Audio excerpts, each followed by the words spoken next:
বড়রা ছোটদের দিবেন, ছোটরা বড়দের দিবেন, এক ভাই আরেক ভাইকে দিবেন, বোন ভাইকে দিবেন, তাহলে ফ্যামিলির মধ্যে শান্তি দিয়ে ফ্যামিলিটাকে সমৃদ্ধ করে দিবে কে?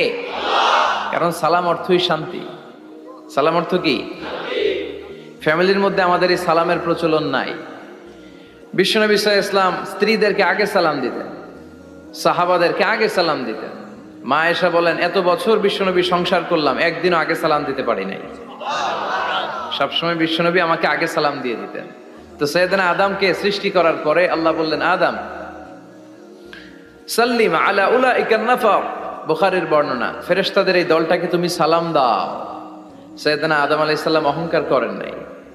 তিনি বলেন নাই যে কেন দিব, ফেরেশতারে বলেন না আমারে দিতে, এটা বলছে না, উনি সালাম দিলেন। ফলে ওনার অন্তর থেকে অহংকার মুক্ত করে দিল কে? আল্লাহ।